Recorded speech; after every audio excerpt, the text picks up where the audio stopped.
What's happening, everybody? I'm on tonight with Matt Floyd, who's a 15-1 pro boxer.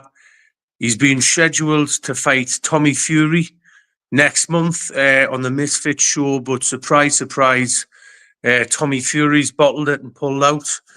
So he's also like a proper bloke as well with a great story. So great to see you tonight, Matt. How you doing, mate? Good, brother. Two things. I'm 15-0. There's controversy on that one loss. The fight got reviewed and it's been overturned just because BoxRec's fan made. So they haven't changed it, but the federation overturned it. They're just waiting for So you're the really fight. undefeated then, mate. I'm just saying it. Yeah. But I think if you turn your camera Yeah. to the side, it gives you a bit more like of a view. So before we get into like your story and that, Matt, just tell us about like, you know, the situation with the Tommy Fury fight, how you were offered it, and with him pulling out and everything, mate. Oh, so he didn't. That pull out thing was whatever that word was. I can't even just say it now. It's actually like that's the real word for penis, bro. So it was just someone posted it, bro. Like a troll posted it like as it was a joke, and we thought it was funny, bro. So we shared it. So it wasn't real. Because it said he pulled out because he broke his penis, pretty much. It was just a fucking someone posted it as a joke, bro. We all thought it was funny, bro. So we all shared it, bro, as a joke. So yeah, it wasn't real. Mm-hmm. So is the fight done then with you and Tommy now? Has he pulled out of it all? Nah. As far as we know, the fight's on. So what do you think of Tommy then? Like watching him, mate. Like, you know, obviously you take yourself as a bit of a serious boxer, mate. What do you think of like this influencer scene with like Jake Paul, Tommy Fury, and all of these sort of names, like Darren Till? Tell us about that, mate. I think Jake Paul and Tommy are better than what people give them credit for. I don't think they're like top 10 fighters or anything. I think Jake Paul's easier to use as an example. Like he's been training for 6 or 7 years now, probably, I think. And you put millions and millions of dollars. It looks like he's training all day, every day. You put millions of dollars into that, and you got the best trainers, best this, best that, best diets, and you're above average athlete to start off with or more, you're going to get like a top 100, top 50 fighter. I mean, you got people like that start boxing at 14 and they become world champions at 20, 21. So it's, you know, the same sort of thing. I'm not saying he could become a world champion. You have to be a freak athlete plus 6 or 7 years of perfect training. But if he's an above average athlete or more, you'd think you'd become a top 50, 100 fighter. And that's what I think Tommy and Jake are probably capable of doing, probably becoming like top 100, you know, maybe 50 fighters. Jake Paul maybe could go all the way because of or from what he shows anyway on media, his mindset looks like he's got a stronger head than fucking Tommy does. So maybe he could go all the way if he has got the actual mindset he shows to people that he has on media and stuff, you know. Mm-hmm. And without giving too much away, mate, like you know, because some fighters don't want to give too much tactics away. How would you like how are you planning on going about this fight, and what do you think Tommy's strengths and weaknesses are? First of all, I'm an open book, bro. I don't really care. I talk openly, man. I told people I had surgery a couple of weeks ago, which is normally a fighter wouldn't do that because, you know, my hand won't be ready probably for, you know, till probably 4 weeks before the fight, bro. So, but I always say everything, bro. I spar till a day before the fight if I want to spar the day before. So I'm very open. How I think I'm going to beat him is how I think I'm going to beat any boxer is I'm relentless. I'm very awkward, and no boxer can train for me because I trained myself in a prison cell for years, bro, in front of a little mirror. So I taught myself a lot of bad habits, but I mastered them bad habits, and now I've mixed it with boxing, and I come forward very awkwardly, and I feel like I'm the most powerful light heavyweight in the world. I feel like I'm a natural cruiserweight. Well, I've got cruiserweight maybe power. So, and then I'm lucky enough to have that body. Like I can lose 10 kilos in a week, and then I can put it back on. Like normally, so I I weigh in wish at I could. 79, and by the time I fight, I'm 90 again. So, yeah. So I feel like that, and also, I'm very smart. Um, I pick up on things real fast. So like, my boxing is, it's a lot better than what I let people know. So if I can't, beat people from coming forward like relentlessly, like I do awkwardly, I'll just go back to boxing, and then I'll go back to that again. Mhm. Yeah. And say like, like you win this one, mate, which like I think you've got a real chance of winning this. I'll win for sure. Yeah, Like definitely. who do you think's the hardest fight out there for you, out of like Till and Jake Paul and all of them? Because I I think think, Darren Till's the top boy. yeah, I think I'll be. Oh, I think. Fuck, I think Fury would beat Till, but I think Till. Say I fought Till, I think it would probably go like all the way, and it would be like a war, like like a proper smash. But I'd beat him. I think I'd beat him every round because I'd outbox him. But and I think Tommy Fury would give me trouble early, but I think I would knock Tommy Fury out in like the third or fourth round or fifth round or something. So it'd be I still think Tommy Fury would beat Till. And do you mean out of them, like the misfit boxers, who do I think would be the best? Yeah, yeah. Probably including everyone in the world. probably probably Fury, man. Out of all of them, Jake Paul would be once again, like he'd probably last longer than Fury, but he'd be easier. Fury I think Fury's a better boxer than all of them, so he would look good against me in the first I, like I, I, three think, I rounds. think Tommy Fury is the best boxer, mate. I think he's got the best boxing pedigree from the best family, but I've But he got hasn't big got that heart questions with a about his kid. heart. He's 100%. That's his heart. Like Jake Paul's definitely got more heart than him, for example. He hasn't got heart or really a chin by the looks of it. I mean, he got dropped, but yeah. So I agree on that. He's definitely the best boxer out of them all. That's why he would look best against me at the very start. But What do you think as well? Because obviously you're going to be on the same show as these two. What do you think with KSI and Dylan Dennis? Who do you think's going to win that one, mate? no, I think that's just a waste of time. That fight. It's just KSI is definitely going to win that fight. And yeah, it's a waste of time. It's just when I saw it, I couldn't believe it. I was like, this is. I know. The thing is, everyone says they're not going to watch it, but everyone still will. So. Yeah, yeah.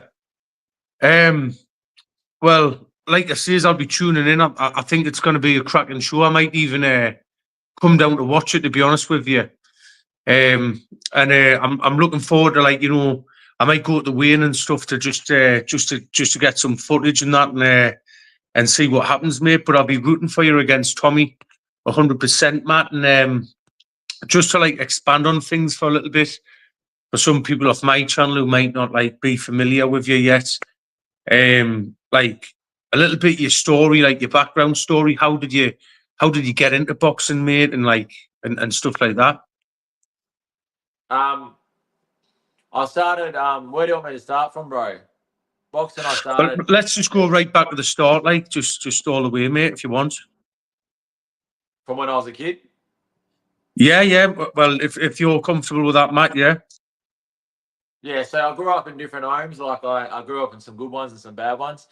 And when I was 10, so when I was 10, I lived with like a pedophile family, and I call them a pedophile family, but it was just the father, the mother. They had a 2-year-old daughter, and they had other uh, foster kids that lived at the house, other children, and I was the oldest kid.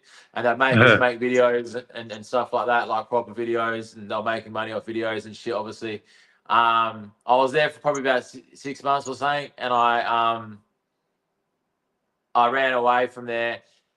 And I lived with a few different houses after that, and then I ended up with another fucking pedophile who's a basketball coach. So I was pretty unlucky with the fucking pedos.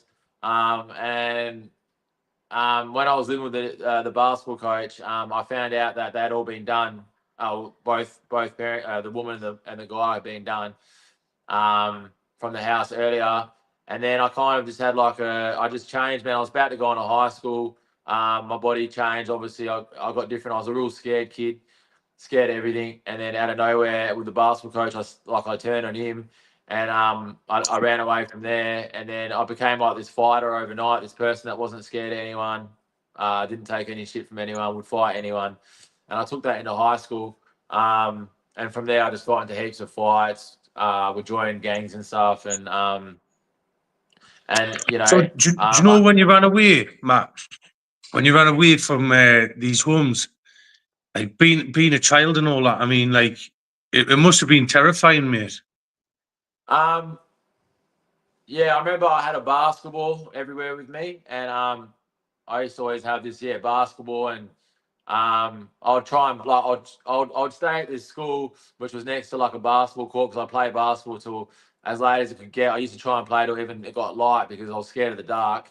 And then I would stay I'd always find nets like the shades on top of the playgrounds, and I'd end up sleeping on one of them. But I had like my backpack with all my school shit in there, so I'd use I had spare clothes in there and that, and I'd use that and stuff.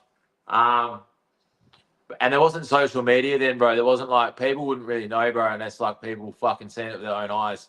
So I remember the first time I was staying at the school for like 3 or 4 days before this boy from the school, he's a year older. He must have like known. He told his mum. The mum, she took me in, and then I'd probably stay there for a bit until they sorted something out for me.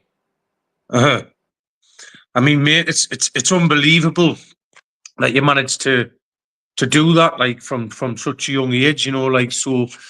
Obviously, like you were accustomed to fighting. Like, tell us, like about the gang culture in that part of Perth, and like you said, you got into gangs. Like, Yeah. is the names for the gangs? Is it like the Bloods and the Crips in America? Is the Nah. guns? Is the knives? How does it all work down there, mate? There's guns very rarely, but there are guns, but it's like a pretty rare thing. There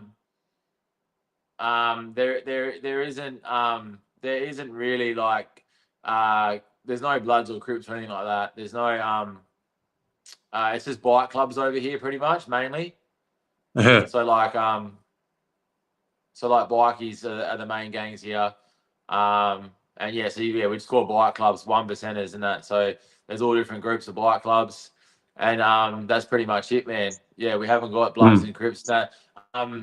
There are like you hear about shootings and that, but when it does happen, it's all over the news because it's not like Yeah, yeah. an all the time thing like So in do you know, America. like say with these gangs, what's like the driving force behind them, mate? Is it like drug money? Is it just camaraderie, or is it like what like kind of keeps them sewn together, mate? In Australia, Camaraderie, yeah, it's just like I mean, it's just like with anyone or any groups of people, everyone's different. You got your individuals that do this, and you got other individuals that do that. It's a bit of everything, bro. It's like it's not it's just it's like it could be people from prison. It could be people that grew up on the street. You got some people that have had really good lives growing up, man. It's a bunch of everything, bro. You got people that played, you know, um, you got professional athletes sometimes, bro. Usually, uh-huh. and it's like like it's a bit of everything, man. Yeah. What was like, when you were sort of in like that gang culture? What was like? Do you remember what the most sort of violent like altercation, like group fight that you were involved in or anything, mate? Yeah, probably. Yeah, and it was never against. It the worst thing that. um, If the it's worst gonna thing. get you nicked or something, mate, it's all right. No, Like, no, no, don't say no. anything that'll get you nicked. Yeah, no. I'll just yeah. It was the first thing. To be honest, the worst thing I've ever seen was I would always grab like pedophiles and critters and like that if I could, but it wasn't like a Yeah. full-time thing or nothing. It was like a very rare occasion. And one of the first times that so when I was like the boss of the gang in like where I'm from in Western Australia, The boys obviously respected me, and that they knew that. Obviously, I tell them a few stories about getting pedophiles. They didn't know about my, like what happened when I was a kid or my reasons behind it. Just they thought I hated pedophiles like everyone else. And one of the first times they back, like we did it together, we had a few obviously boys that were a bit, not all there in their head. And like I'm not all there in the in the head at all. But this one, some of them are a bit different, like some of them are gruesome. They like seeing, guts and things like that and all that sort of shit. Myself, unless it's like someone that's done something wrong in front of me, even if they're a pedophile. Like say you told me you butchered a pedophile, cut him up this that, I wouldn't give two fucks, bro. I'd be happy. But I realized the one time that it was real gruesome in front of me that I don't like really seeing it in front of me when the person's cowering and they're scared and this and that, unless like, you know what I mean? Unless they did something to myself or my family or something like that.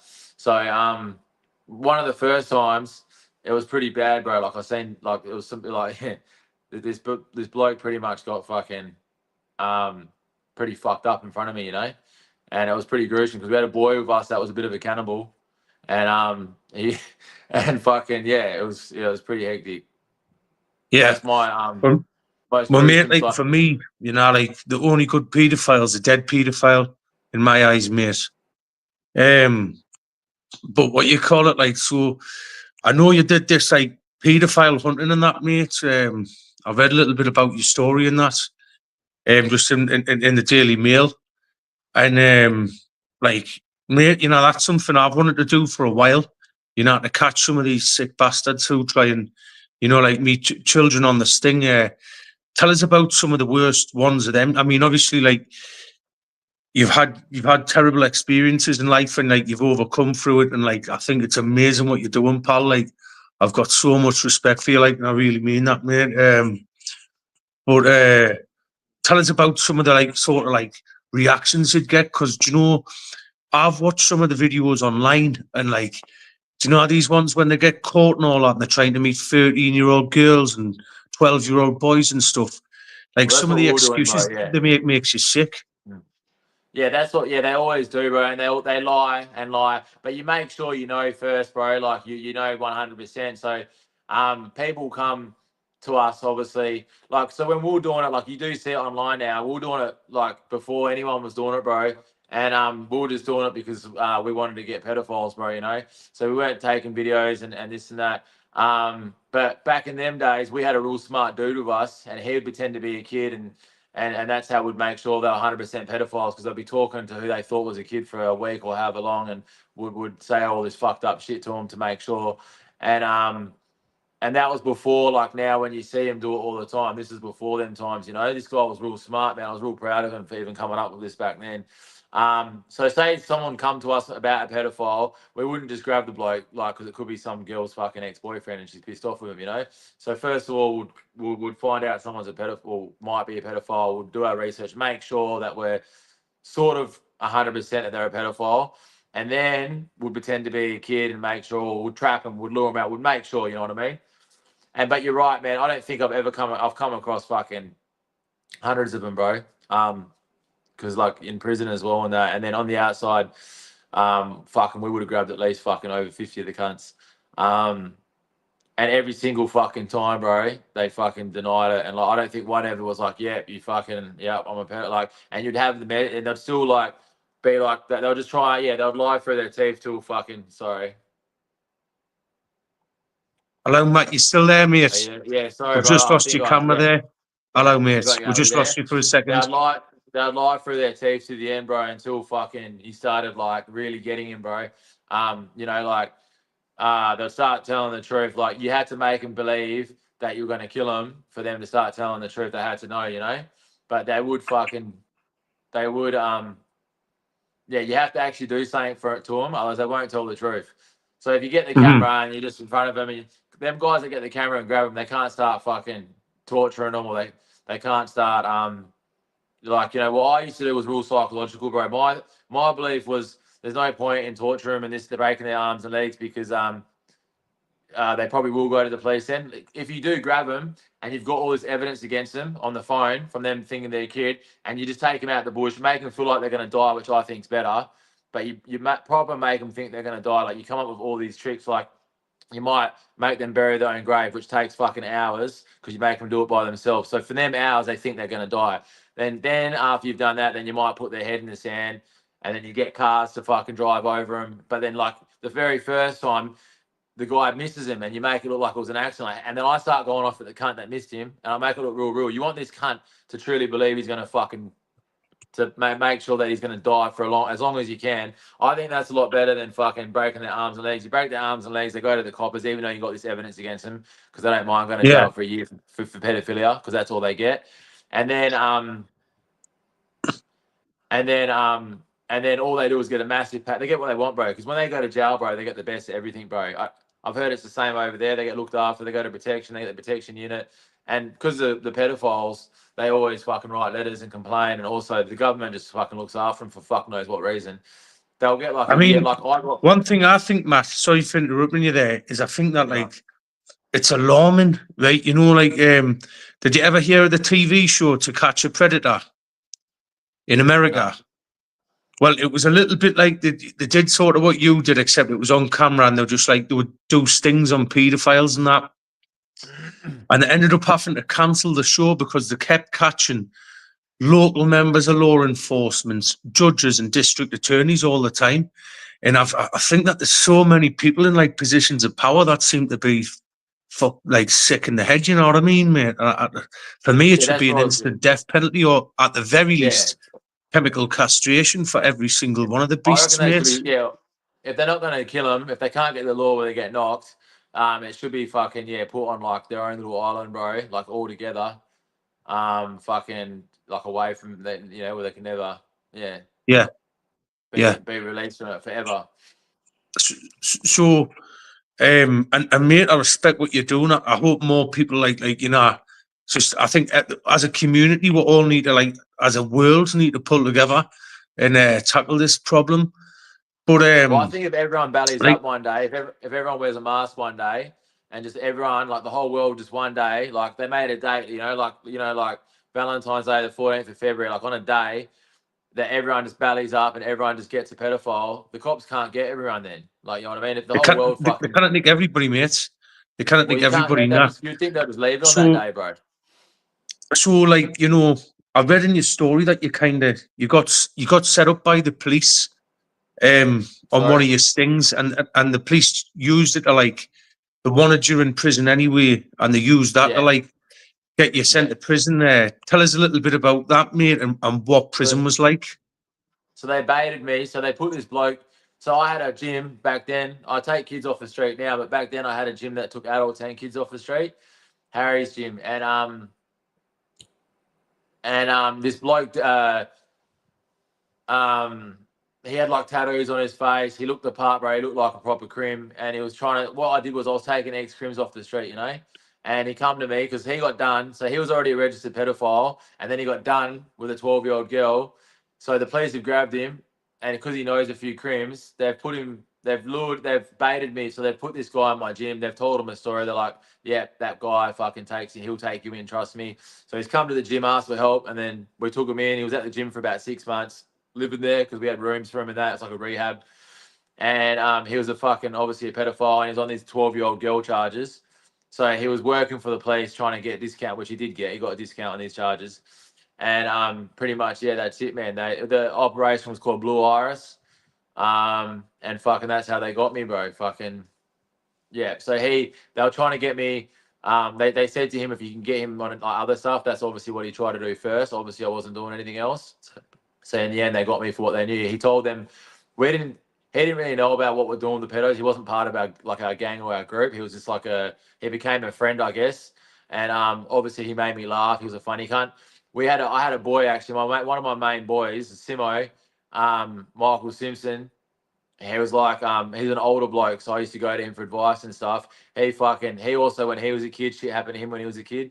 He'd been abused. So he knew something was off, but not in that regard. He just knew something was off. And he used to always say to me, bro, there's something off with this cunt, bro. I don't fucking know what it is, but there's something off. Like he knew, And normally I'd fucking know too, bro, but the cunt got me a beauty.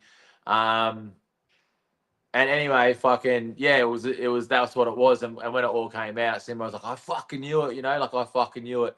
and we all anyway, we went to prison for it in the end, you know. So they couldn't get me for the other pedos either, because like I said, each time we had evidence, and obviously I did it as smart as we could and protected the boys, and you know, like, even though we had this evidence against them, I still don't trust the cunts as far as you can throw them. So I'd make sure the boys were all covered up, and you know, I was try to do it as best as possible. Obviously with this cunt, it was too close to home. Like, he got inside, and it was real personal and sensitive. So if I thought with my head more, we probably wouldn't even go in prison for this. But they got me with my heart. Like, they got this cunt to say things to me, like, about my daughter, like all sorts of shit, bro. Like, it was fucking. They got me a beauty, bro. The cops fucking got me, but they couldn't. Yeah, so that's what happened. They even admitted it, bro. Like, even in fucking court and everything, they admitted that they knew that the cunt was a registered pedophile. And my argument's like, so the police, because I was a leader of a gang, the police justify putting a pedophile around children because they're trying to catch me for shit that I wasn't even charged with or got, like, it was just made up. They can just say whatever they want, bro. Oh yeah, he was leader of a gang. We think he was fucking doing this. We think he was doing that. So they can justify putting a pedophile around kids. But anyway, That's it's cool. absolutely shocking, mate. Like, Yeah. and like you say, it's back to like the legal system in our country. Like, I've heard many stories of the same like sort of thing happening in Britain, mates. You know what I mean? Or how my boys end up getting done. So a few boys that I knew got done. So people, when I went to prison, I told the boys, look, we've done enough, bro. We've done as much as we could. Let's just leave it now, like it's done. You know, I don't want anyone else getting in trouble. But other boys kept it going on because obviously that was what happened. And then they were pretending to be a kid and that, and they thought they were meeting up with a pedo at Cardinia Park. And fucking, it was a sting, bro. The coppers were. How's this right? The cops were pretending to be a pedophile to get the kids pretending to be kids. So when the kids thought they were getting a pedophile, they fucking, all the coppers grabbed the poor cunts and they all went to prison as well. So that's what the money's Fuck's getting sake, spent man. on, bro. So if the people knew, that's why I try and raise awareness. I try to say, I wish the people just knew that a lot of the government, like a lot of the money we pay the government, that our taxes and that, is going to the cops spending hundreds of thousands of dollars and pretending to be pedophiles. You know what I mean? Well, It's they're cool just looking day. at Jeffrey Epstein, mate, and all of his ties, man, to the government. It's all over the world. It's like an international paedophile ring. But what was prison like, mate? Like in Australia, like, is it? Yeah. I mean, I Nah, couldn't it's all imagine right. it's pleasant anywhere. But like, what's the Nah, gangs like? What's the it's shit setup as in like like, inside? it's shit as in like you're not, you don't get to see your kids. Now, where I'm from in Western Australia, it's not too bad, bro. 90% of the issues you'll have in prison are over like cigarettes or over drugs, and I don't do neither. Also, I can fight and I get involved. I get involved a lot. Like, I was captain of the footy team. I play basketball. I run the gym. Running the gym is pretty much the best job you can get, apart from maybe being running the kitchen or something. Yeah, they're probably the two best jobs you can have. And prison, it was pretty easy, man. Like, I just played sport, trained like a maniac, trained for hours on end every day. And the worst part is you don't get to see your loved ones and things like that, bro. So that's the worst part. Obviously, you don't, or you don't, that's, yeah. Apart from that, prison was a bit of sort of like a training camp. That's how I treat it, anyway. A very, So, very like, long training camp. well, like you say, mate, like if you're in prison, you may as well get some training done. There's no distractions, is there? Just like No. tunnel vision and training. So, how did you like when you come out of prison? How did you go about starting your pro boxing career off? I've seen that you're getting trained off, the former heavyweight champion Lucas Brown. And did you have much of like an amateur, like a formal amateur background before going pro, or was it just like street fighting and No, stuff like that? yeah, just heaps. I reckon, 500 fucking plus street fights, and I did like Muay Thai first and MMA, and I used to enter like any tournaments, like where you could go to the arena and I had a few fights when I was younger, and then even in Thailand, and then I just went when I got out of prison. Angelo Hyder, who's Danny Green's trainer, and that he's a real like well-known trainer here. He Is that Danny Green who fought Anthony Mundine, the pro boxer? Danny Yeah, and Green. he beat Roy Jones Jr. like in the first Yeah, round. yeah, yeah. Yeah, I yeah. used to So watch him when I was younger, mate. He was quality. he's probably like one of the best we've ever had. And he was training. So he was at my gym, at Harry's gym. Him and Angelo were at that gym, that one I bought where I was taking people off then. That's how I met Angelo and Danny. That's how I proper got into boxing over 10 years ago, because I was doing Muay Thai mixed martial arts first. And then when I met Angelo, I started boxing because I wanted to have a pro boxing fight then. I was actually, I stopped all the kidnapping of pedophiles and stuff about a month before I went to prison, because I was getting ready for a pro boxing fight then. And then I went to prison because this guy, they trapped me with him. So I was trying to get away from it all for a bit, bro, to concentrate on boxing then. But anyway, that's another story. So Angelo told me have an expedition fight before you cross over, and I'm like, nah, I'll be right. I'll fucking, I'll smashing on, like in jail, as in like with the gloves. Like in jail, we had like these little gloves, like pretty much bare knuckled, and I was going 50 rounds a day in there. So, and then I had all the fights, and then earlier, so I thought I'd be fine. But it was lucky I listened. He told me to do the expedition fight because it was in front of quite a lot of people, and it was good for me because it made me it got me ready for the pros. It would have been bad if my first pro fight was like that because I wasn't mentally ready. So when I had that, it just got all that weird feelings out of me, and then I went pro. My first 4 fights were probably just like against obviously like not the best people. So I got everything out. Learnt my way around the ring and all that shit over that. That was sort of like my amateur career, I guess. The first 5 fights. Mm-hmm. So just tell us about your actual fights in your pro career, mate, and like some of the boxers you've faced, and like who your hardest opponents have been, mate.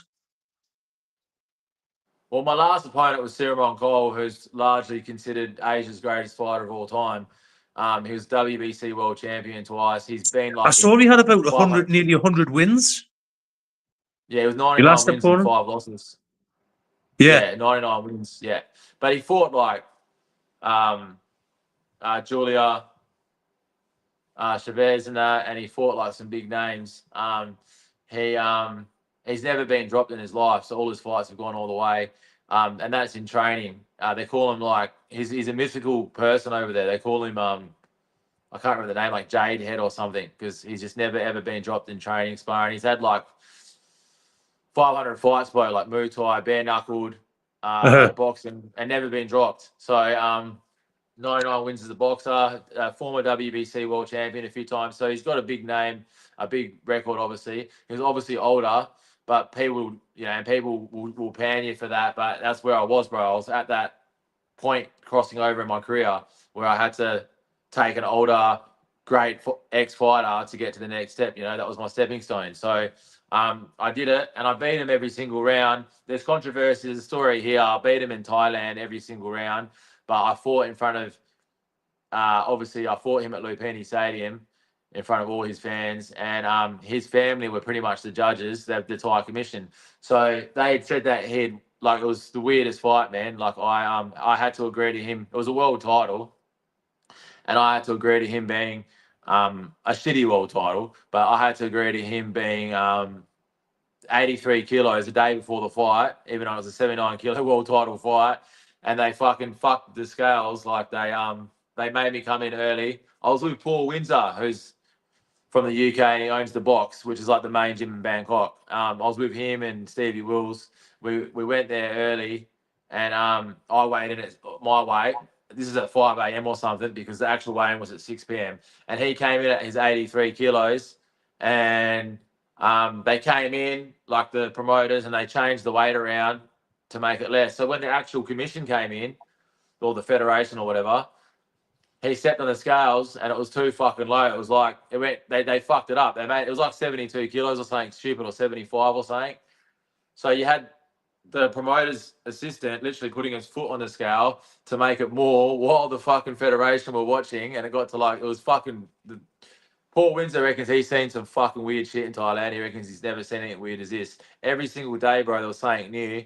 It went from there was supposed to be one Aussie judge, an American, and a Thai judge, to it was all fucking Thai judges. And the one that wasn't Thai, he was a Thai resident who worked for their fucking family, the guy I was fighting. So anyway, the whole point is there was pure corruption.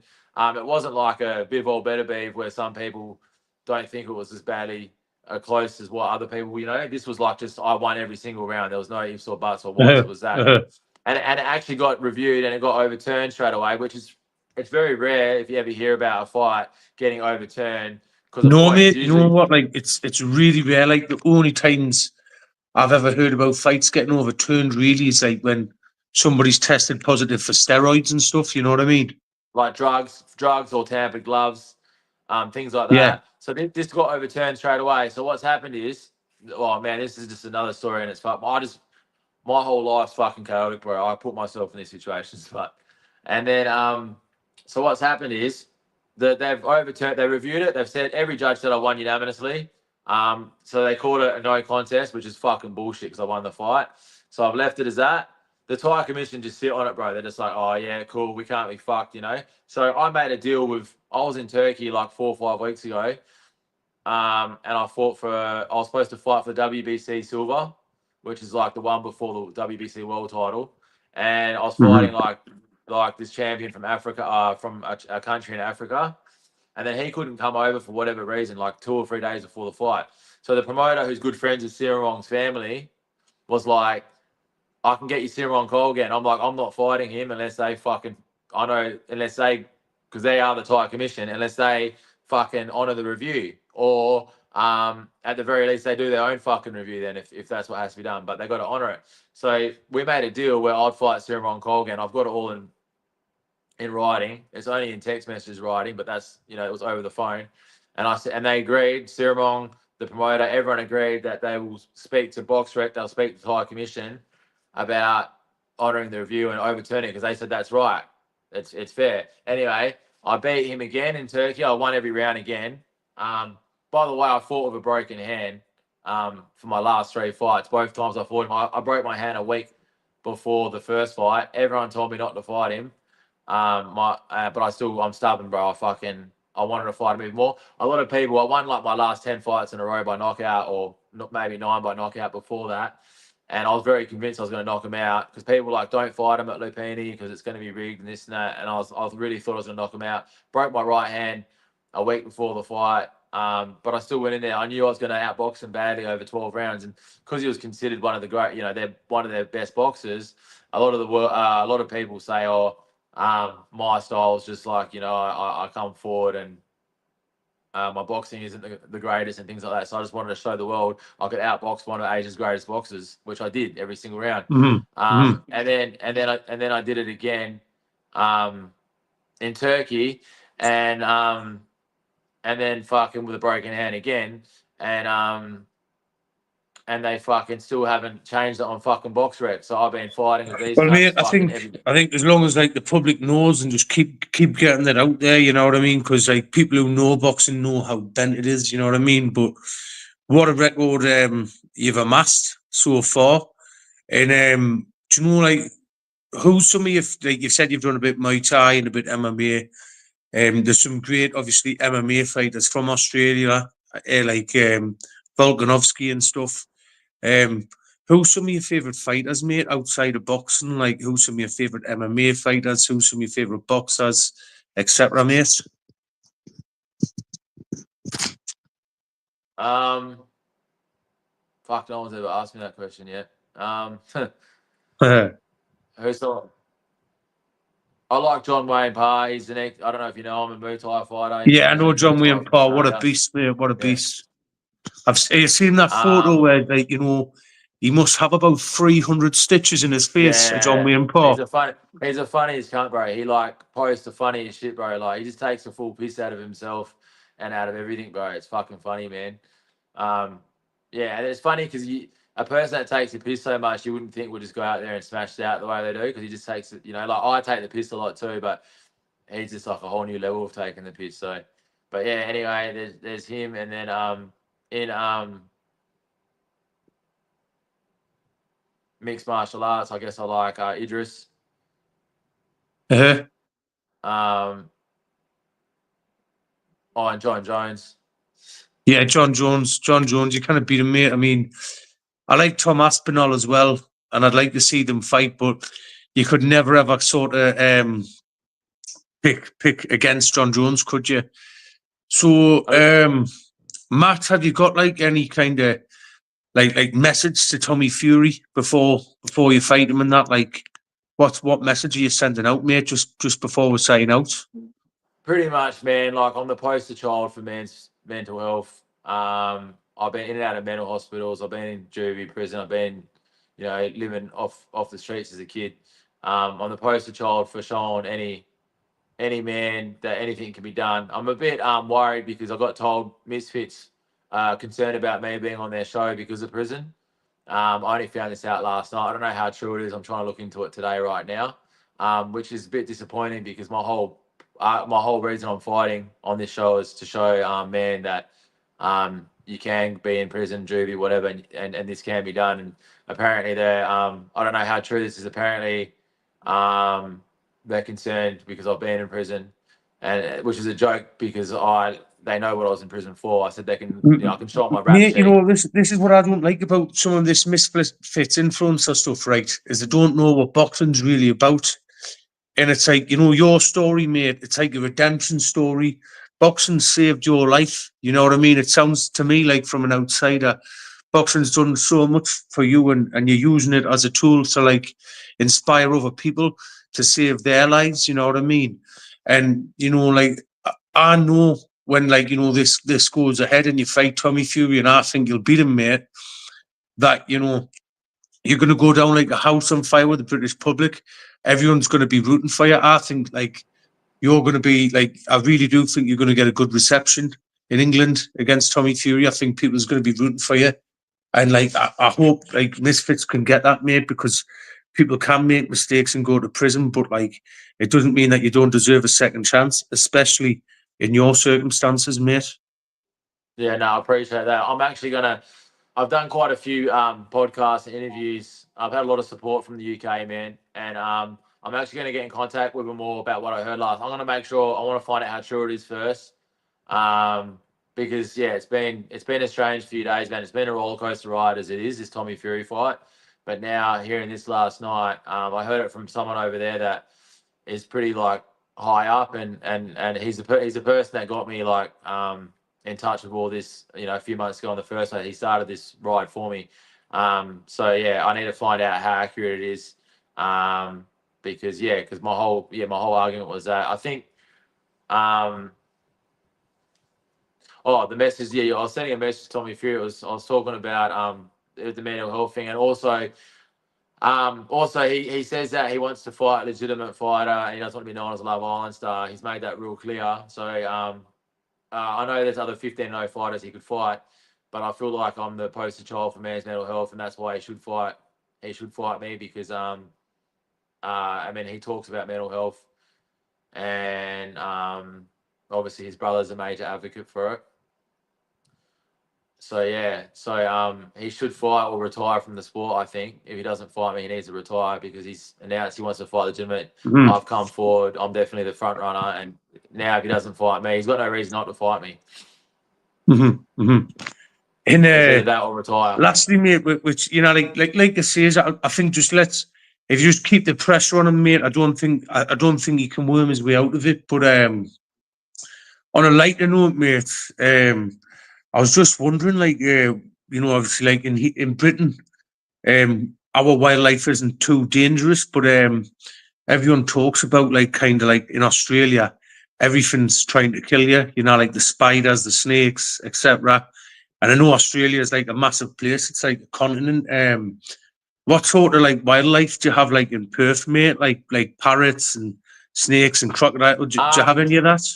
So if you drive like we're in the city, but if you drive like 20 minutes out anywhere, you start seeing kangaroos, like pretty much everywhere. You got to be careful with them because if you're driving fast and it jumps on you, they jump on your car. They just jump out in your car. So if they jump on your car, you're pretty much fucked. So apart, that, Oh, yeah. And then you got I've never heard of, like you got spiders and all that, but it's not, from what I've seen anyway. I haven't seen too much freak stuff happen where someone's been, bitten by a spider and died. It obviously happens. I've never seen it myself or know anyone. To see the wildlife, yeah, it's pretty not hard. Like as soon as you drive 25 minutes, 25 minutes out, you start seeing things. So yeah, Uh-huh. but And I'm not is really. uh, how far's Perth from Adelaide, mate? Because my auntie lives down in Adelaide.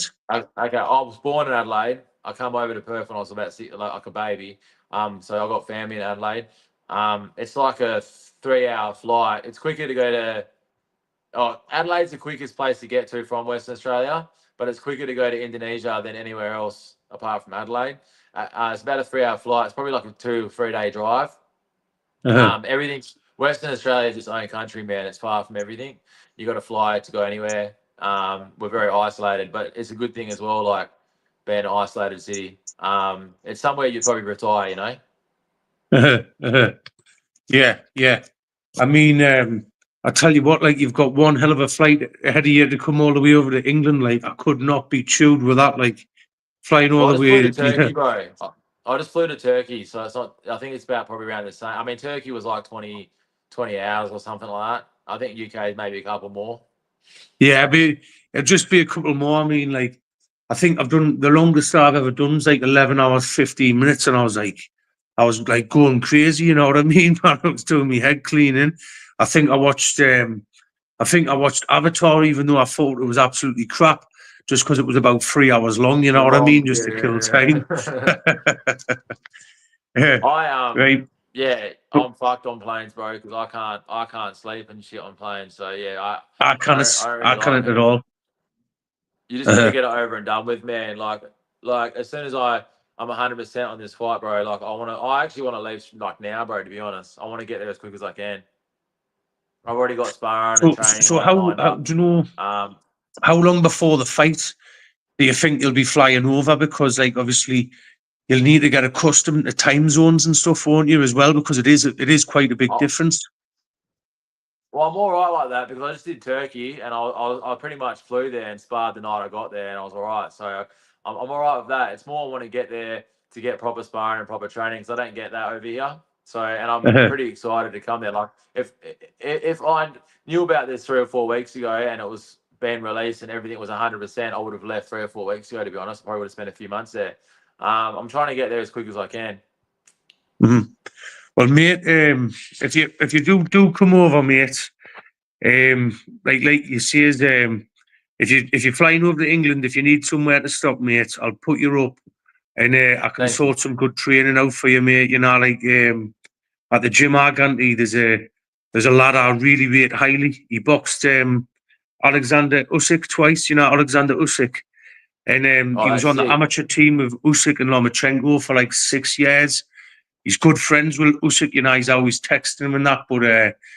I get him to take us on the pad sometimes, you know, like teach me things. And there's a few good people at the gym I go to. So if Yeah, you're ever wicked. stuck, mate, you're more than welcome. And I'd put you up and I'd get you some good training. Like, you know, I'm in Newcastle, mate, which is probably, I think where your fight is going to be in Manchester. It's about a 2 hour train ride from Manchester. You know what I mean? But, you know, there's some good,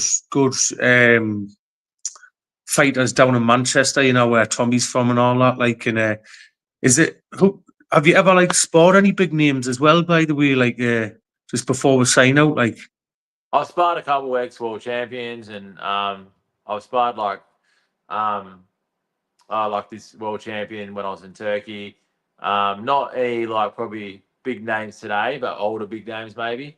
Um, let me. Yeah, no, I haven't sparred like anyone in my weight like in the top 10 in the world Uh, uh, or anything like that. But I've right. sparred Well, Matt, it's obviously. been a massive pleasure, mate. I sparred Lucas Listening Brown to for your years. story.